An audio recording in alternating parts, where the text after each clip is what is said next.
കുട്ടിക്കുപ്പായം 1964 ഫെബ്രുവരി 22-ന് പുറത്തിറങ്ങിയ ചിത്രമാണ് കുട്ടിക്കുപ്പായം. ഫിലോമിന ആദ്യമായി അഭിനയിച്ച ചിത്രവും ഇതാണ്. ടി. വാസുദേവൻ നിർമ്മിച്ച ഈ ചിത്രത്തിൻ്റെ കഥ, തിരക്കഥ മൊയ്തു പടിയത്ത്, ഛായാഗ്രഹണം ടി.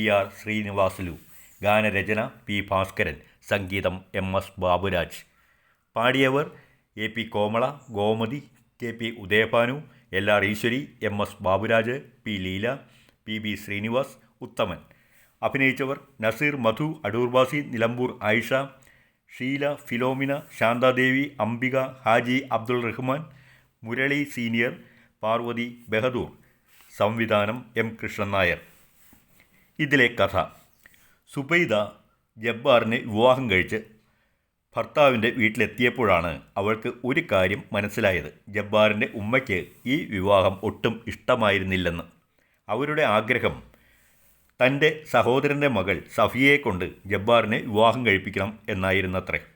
ജബ്ബാറിന് സുബൈദയെ ഇഷ്ടമായിരുന്നു. എന്നാൽ അമ്മായിയമ്മയുടെ വെറുപ്പും ദേഷ്യവും നിറഞ്ഞ പെരുമാറ്റം അവളെ വല്ലാതെ വേദനിപ്പിച്ചുകൊണ്ടിരുന്നു. കണ്ണുനീരിലൂടെയായിരുന്നു ആ ദാമ്പത്യത്തിൻ്റെ യാത്ര. 4 വർഷം കഴിഞ്ഞു, എന്നിട്ടും ഒരു കുട്ടിയുണ്ടായില്ല. ഈ സങ്കടം ജബ്ബാറിനെയും സുബൈദയെയും ഏറെ ബാധിച്ചു.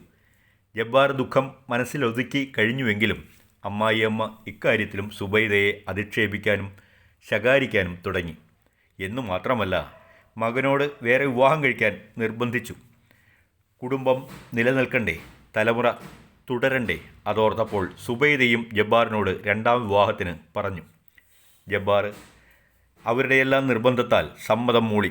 ഉമ്മയ്ക്ക് സന്തോഷമായി. അവറാൻ മൊല്ല മുഖാന്തിരം സഫിയയെ ജബ്ബാറിന് 2ാം കല്യാണം കഴിച്ചു കൊടുക്കാൻ ആലോചിച്ചു. എന്നാൽ സഫിയയുടെ പിതാവ് ഒന്ന് പറഞ്ഞു: സുബൈദ ആ വീട്ടിൽ നിൽക്കുവോളം കാലം തൻ്റെ മകളെ വിവാഹം കഴിച്ചു കൊടുക്കില്ല.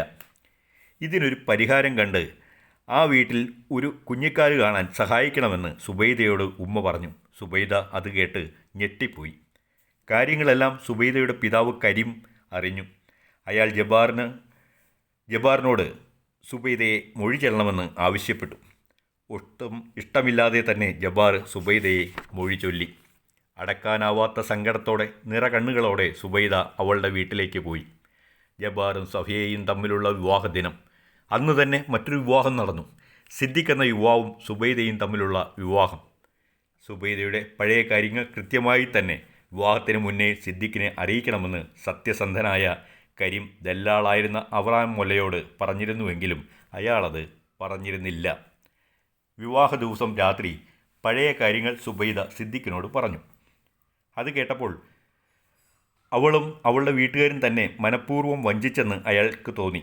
അയാൾ കോപാകുലനായി സുബൈദയെയും കരീമിനെയും അധിക്ഷേപിച്ചു.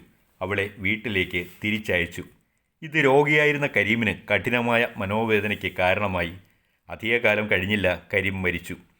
ഉമ്മയുടെ നിർബന്ധം മൂലം കരീമിൻ്റെ അന്ത്യോപചാര കർമ്മങ്ങളിൽ സിദ്ദിഖ് പങ്കെടുത്തു. അയാൾ സുബൈദയുടെ നിസ്സഹായ അവസ്ഥ മനസ്സിലാക്കി അവളെ സ്വീകരിച്ചു. അധികം താമസിയാതെ സുബൈദ ഗർഭിണിയായി. ഇത് ജബ്ബാറും അറിഞ്ഞു. ജബ്ബാർ ഡോക്ടറുടെ അടുത്തെത്തി.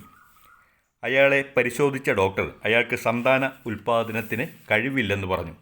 എന്നാൽ സഫിയ ഗർഭിണിയാകുകയും ചെയ്തു.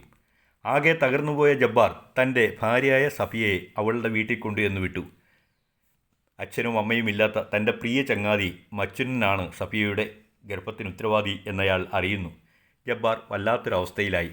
ഇക്കാലത്ത് സിദ്ദിഖ് ജോലിയുമായി മദ്രാശിയിലേക്ക് സുബൈദയുമായി പോയിരുന്നു. തൻ്റെ തെറ്റിന് സുബൈദയോട് മാപ്പിരക്കണമെന്ന് ജബ്ബാറിന് തോന്നി. അയാൾ അവരെ തേടി മദ്രാശിയിലെത്തി. ഒരു ഉത്സവ സ്ഥലത്ത് വെച്ച് ജബ്ബാർ സിദ്ദിഖിനെയും സുബൈദയെയും കുഞ്ഞിനെയും കണ്ടുമുട്ടി. മേരി ഗോ റൗണ്ടിൽ കറങ്ങിക്കൊണ്ടിരുന്ന സുബൈദയും കുഞ്ഞും സിദ്ദിഖും. അപ്പോൾ മറ്റൊന്ന് സംഭവിച്ചു. യന്ത്രത്തകരാറ് മൂലം അപകടമുണ്ടായി. ആ കുഞ്ഞിനെ രക്ഷിക്കാൻ ജബ്ബാർ പാഞ്ഞു ചെന്നു.